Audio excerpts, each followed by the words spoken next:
This is Vatican City, the smallest widely recognised sovereign state in the world. This tiny nation exists entirely within these walls, but its influence is felt the world over. The Roman Catholic Church is often touted as one of the wealthiest organisations in history, with billions of dollars in revenue and trillions of dollars worth of real estate all over the world. But nobody can really be sure. The Roman Catholic Church, Vatican City, and the ever-mysterious Holy See are all very strange organisations that don't exist within the typical frameworks of business entities. These entities are mysterious by design. They have been shaped by centuries of history, are extremely private, and are filled with contradictions. But as always, a lot can be revealed by following the money.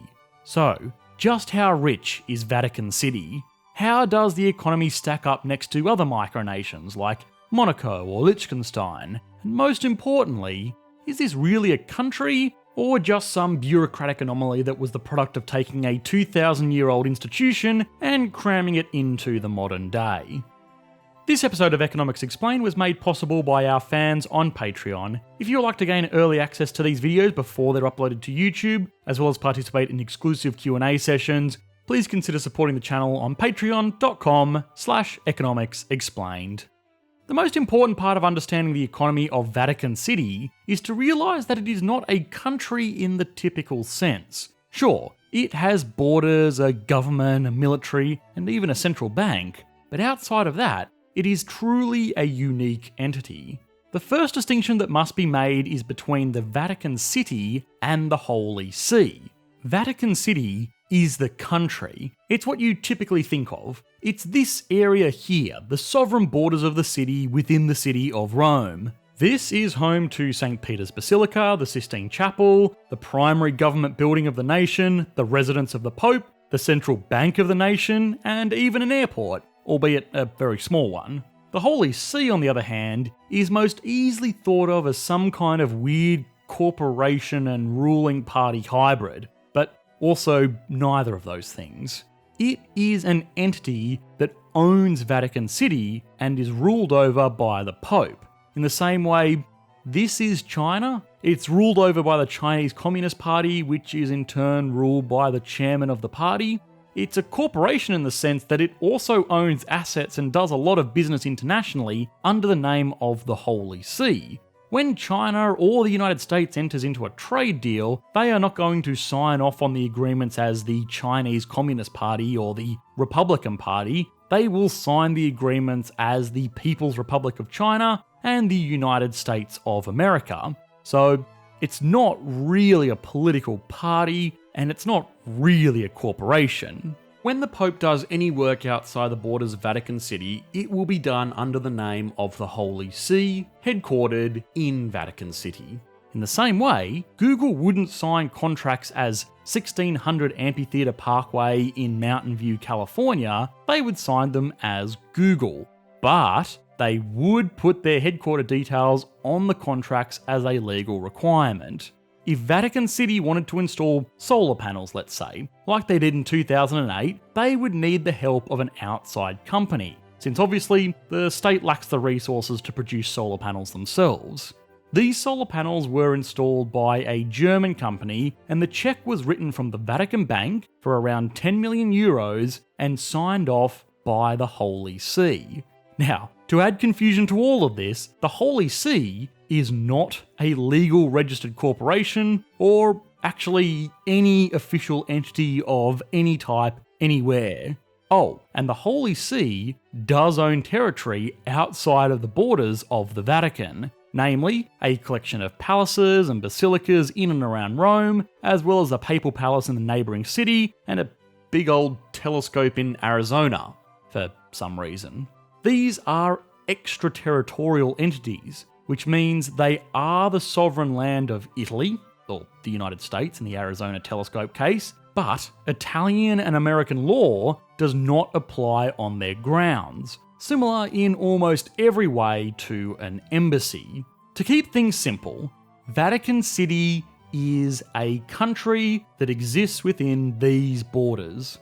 The Holy See is an invisible and hard to define power that acts in mysterious ways and uses the Pope as a vessel to communicate with the world. The reason that this is really important to the economics of this nation, though, is that Vatican City is the single most internationally dependent nation on Earth. The nation depends entirely on other nations for its most basic of essentials, and other countries and businesses want to know who it is that they are doing business with. Which is where things get even more interesting. The nation's unique relationship with the world.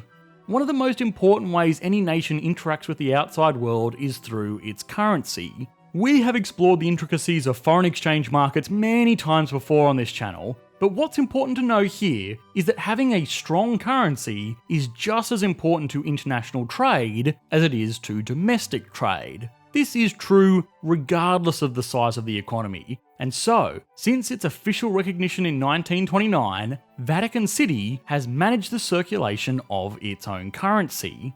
From its inception, the state used Vatican lira, which were functionally identical to Italian lira. The currencies could be exchanged one for one, and Vatican lira could even be used as if it were Italian lira anywhere within Italy. When Italia abandoned the lira in favour of the euro in 2002, the Vatican tried to follow along. But there was a problem, you see. The European Union was very selective about who they let join their little club. Vatican City did not make the cut for two big reasons. One, it was just not that significant. It would be unfair that this tiny little nation would hold as much negotiating power as, say, France.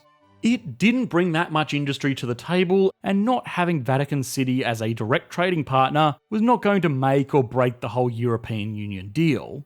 The second reason was that even if these other countries did want to let Vatican City in, they couldn't.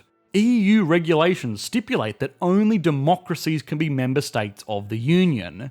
Vatican City is a monarchy, with absolute governing power residing in the King of the Vatican, who is the Pope.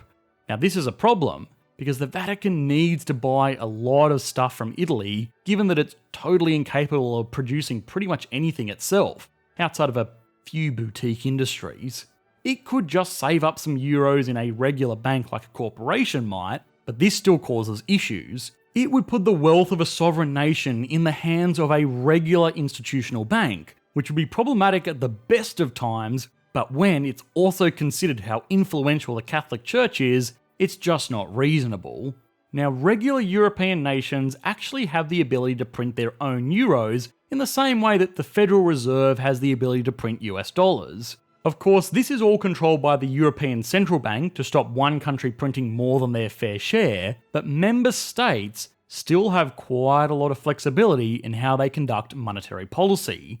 The member countries of the EU, primarily Italy, agreed to let Vatican City do this as well. If Italy got the authority to print 20 billion euros in a year, they could pass a small part of this along to Vatican City, which they did. There are actually Vatican euro coins. They were minted and distributed from Vatican City, and they feature the impressions of current and former popes. Just like Vatican lira, these Vatican euros are functionally identical to any other euro and can be used at face value anywhere within the European that accepts euros. Although they almost never are. Vatican euros are actually so rare and unique that they are hunted down by coin collectors. Any Vatican euro coins that go up for sale are sold at many times their face value, so they were more or less ceremonial. What this did allow Vatican City to do, though, was manage and operate their own bank. This bank could manage the transactions that Vatican needed to maintain the function of the state without having to be beholden to some regular institutional bank. Now, the bank itself is actually very interesting.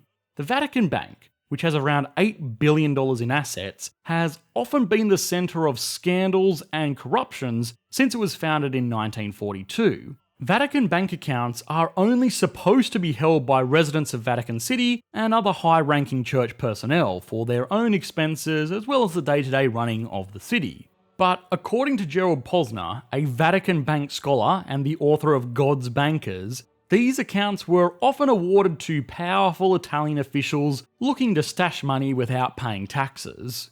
Alleged corruption aside, this whole arrangement with the European Union and Italy is a great case study in truly understanding the way that Vatican City conducts its foreign relations. The national economy itself is extremely insignificant, but its influence is incredible. It's more or less worth it for nations to let Vatican do their thing. They don't cause any issues, and by helping out the Vatican, the countries of the world ensure that they don't enrage their Catholic populations, all while potentially stashing a little bit of cash aside for themselves along the way. Now, this influence is actually the nation's greatest asset. Different nations from around the world have a variety of resources they draw upon. We have seen that natural resources like oil and precious metals can be a blessing or a curse. A well-educated and industrious population, or simply international recognition as a good place to do business, can go a long way to developing a prosperous economy.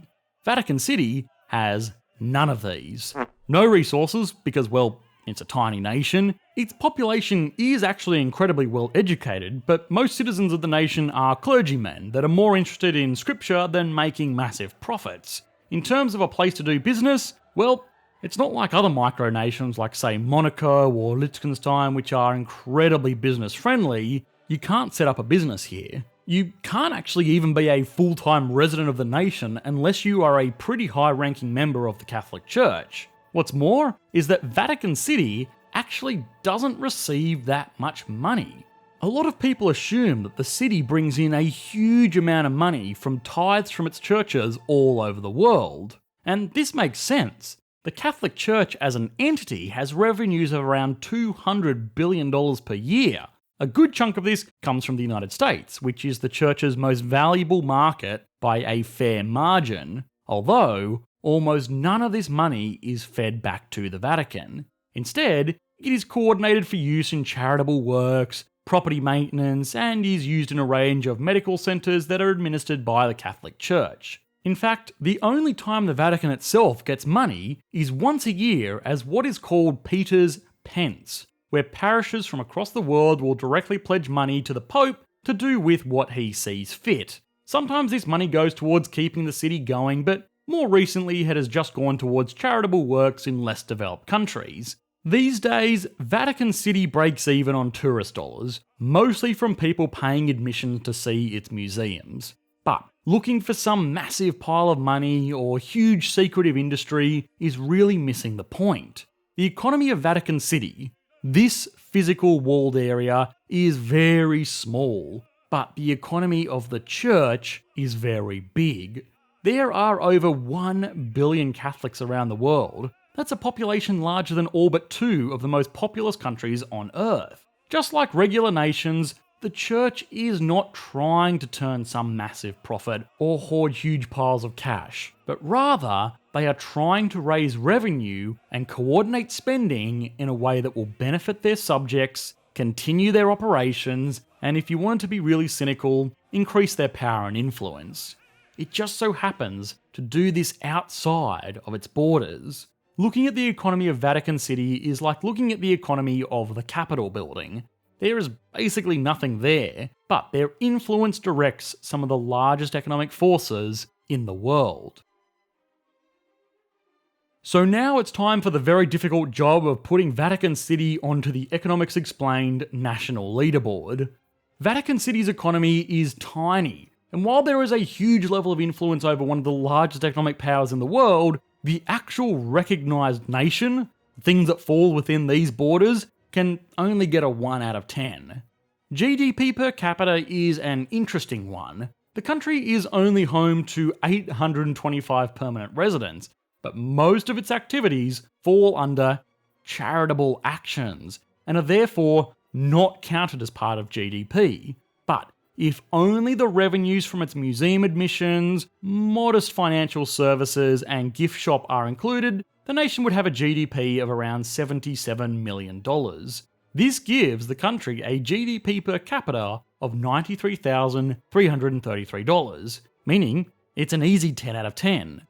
Next up, stability and confidence. Well, This is literally the bastion of faith for over 1 billion people worldwide, so it's certainly got the confidence. In terms of stability, it's almost entirely dependent on Italy for all of its operating requirements, which is never a great situation to be in. We'll split the difference and give it a 5 out of 10.